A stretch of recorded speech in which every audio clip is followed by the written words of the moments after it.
A China é a maior importadora mundial de petróleo bruto.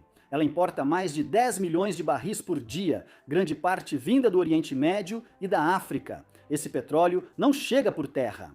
Ele viaja milhares de quilômetros por mar e a maior parte passa pelo mesmo lugar, o Estreito de Malaca. No seu ponto mais estreito, essa rota tem apenas cerca de 2,7 quilômetros de largura. Todos os dias, enormes petroleiros passam por lá, transportando energia que abastece fábricas, cidades e indústrias inteiras em toda a China. Aqui está o problema. Por anos, cerca de 80% do petróleo importado pela China dependia desse único ponto de estrangulamento. Se algo der errado aqui, seja um bloqueio naval, um conflito ou até mesmo um grande acidente, isso não apenas atrasa tudo.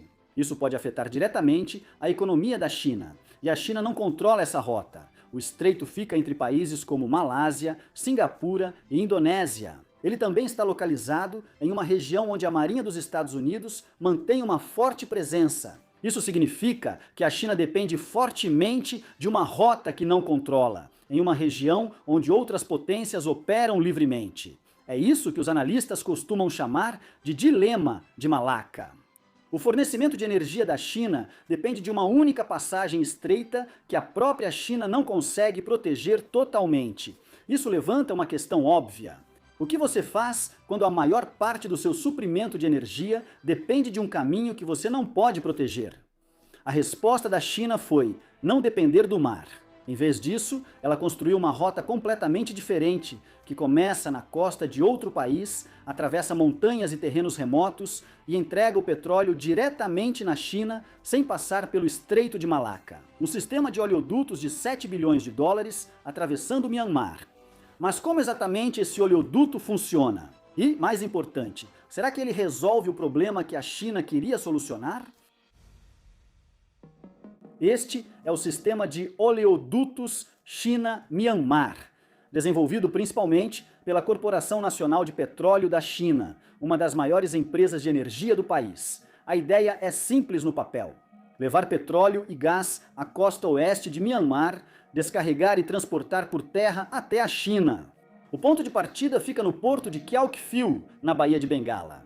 A partir daqui, 2 dutos paralelos seguem para o nordeste, cruzam o Myanmar, entram em Yunnan, na China, e chegam à cidade de Kunming. Na verdade, são 2 sistemas separados, construídos lado a lado. O primeiro é um gasoduto de gás natural.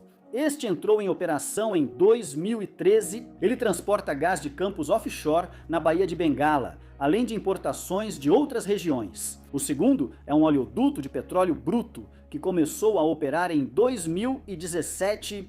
Esse foi projetado especificamente para reduzir a dependência do Estreito de Malaca. Agora, você pode estar pensando, se a ideia é tão simples assim, por que isso não foi feito antes? Porque construir um duto atravessando um país inteiro não é nada simples, e é aí que a escala desse projeto realmente começa a aparecer. Esse projeto parece simples em um mapa. Na realidade, a escala é gigantesca. O oleoduto se estende por cerca de 770 quilômetros, ou aproximadamente 479 milhas, só em Myanmar. Quando se conecta à rede interna da China, o sistema total ultrapassa 2.500 quilômetros, ou cerca de 1.554 milhas, alimentando diretamente refinarias e sistemas de distribuição no interior do país. E não é só longo, ele foi construído para lidar com um volume enorme. O oleoduto de petróleo bruto pode transportar cerca de 440 mil barris por dia. Isso já abastece uma grande região industrial. O gasoduto de gás natural acrescenta outra camada, com capacidade de cerca de 12 bilhões de metros cúbicos anuais. Transportar petróleo e gás por longas distâncias exige mais do que instalar tubos. São necessárias estações de bombeamento para o petróleo e de compressão para o gás. São necessários terminais de armazenamento, monitoramento e controle constante de pressão por centenas de quilômetros, além de considerar a geografia. A rota atravessa montanhas, florestas densas e regiões remotas onde a infraestrutura básica mal existia antes do início da construção. Em várias regiões, trabalhadores precisaram construir estradas de acesso antes de trazer equipamentos. Só depois começava a parte técnica. Oleodutos como este precisam manter uma pressão estável ao longo de grandes distâncias. Se a pressão cai demais, o fluxo diminui. Se aumenta demais, pode danificar o sistema. Isso significa monitoramento e ajustes constantes ao longo de toda a rota. Além disso, o oleoduto precisa lidar com mudanças de temperatura, diferenças de elevação e condições ambientais que variam de regiões costeiras até terrenos de altitude. Então, embora o conceito seja simples, a execução está longe de ser simples. Mas mesmo com toda essa escala, a verdadeira questão é: como exatamente isso ajuda a China a evitar o problema com o qual ela começou? O processo é mais simples do que a maioria das pessoas imagina. Os petroleiros do Oriente Médio ou da África não precisam mais navegar até os portos orientais da China. Em vez disso, eles param muito antes em Gyeonggi-bu, na costa oeste de Myanmar. Lá, o petróleo é descarregado diretamente em instalações de armazenamento conectadas ao oleoduto. A partir desse ponto, a rota muda completamente. Isso mostra que boa parte da jornada sai do oceano e vai para a Terra. Compare agora as duas rotas. O caminho tradicional vai do Oriente Médio, atravessa o Oceano Índico pelo Estreito de Malaca e depois sobe até a costa leste da China. Essa rota é mais longa, congestionada e passa por um gargalo marítimo. A rota alternativa ainda passa pelo Oceano Índico, mas vai para o interior bem antes. Assim que o petróleo chega a Myanmar, ele contorna completamente o Sudeste Asiático e entra na China pelo Sudoeste. Essa mudança faz duas coisas. Primeiro, ela diminui a distância do transporte marítimo em milhares de quilômetros, conforme a origem do petróleo. Segundo, e mais importante, ela reduz a dependência de uma única rota vulnerável. Mas aqui está o ponto principal. Esse oleoduto não substitui o Estreito de Malaca. A China continua dependente das importações marítimas, com a maior parte do petróleo passando por esse ponto crítico. O oleoduto supre só parte da demanda. Isso dá à China uma alternativa e em segurança energética, ter outra rota, mesmo que cubra só parte do suprimento, pode fazer grande diferença. Isso também fortalece as regiões ocidentais da China. A maioria dos principais portos da China fica na costa leste. Ao trazer petróleo e gás para a província de Yunnan, esse oleoduto apoia o desenvolvimento no sudoeste, uma área que historicamente tinha menos acesso direto às rotas globais de comércio. Agora, olhe para Myanmar. No papel, esse projeto traz benefícios econômicos claros. O país ganha taxas de trânsito pelo petróleo e gás que passam pelo seu território. Também ganha infraestrutura, estradas, instalações e acesso à energia ligados ao sistema de oleodutos e gasodutos.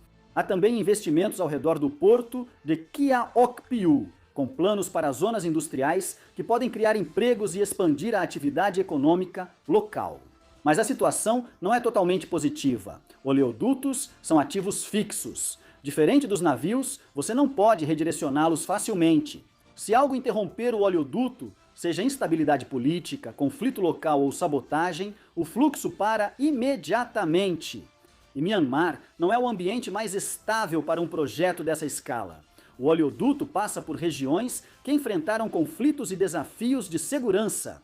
Isso cria riscos contínuos que não existem em rotas marítimas abertas. Além disso, há a manutenção.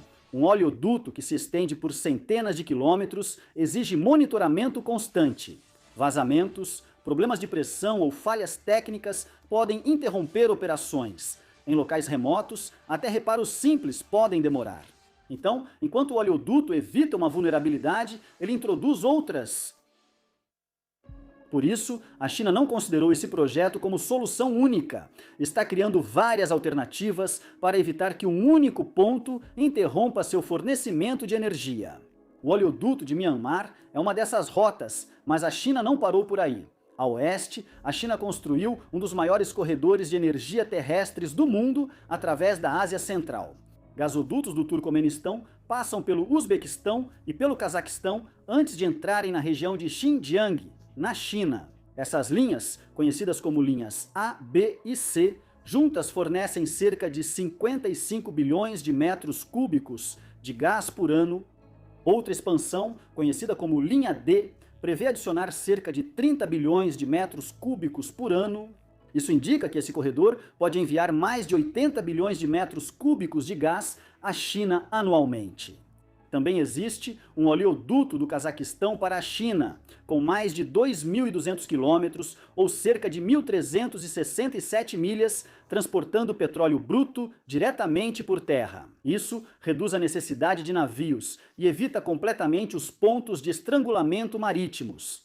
Agora, olhe para o norte. A China conectou sua rede à Rússia por meio do gasoduto Power of Siberia. Esse gasoduto percorre mais de 3.000 quilômetros, ou cerca de 1.864 milhas, e foi projetado para fornecer até 38 bilhões de metros cúbicos de gás por ano quando atingir sua capacidade máxima. Ele começou a fornecer gás em 2019 e ainda está aumentando sua capacidade.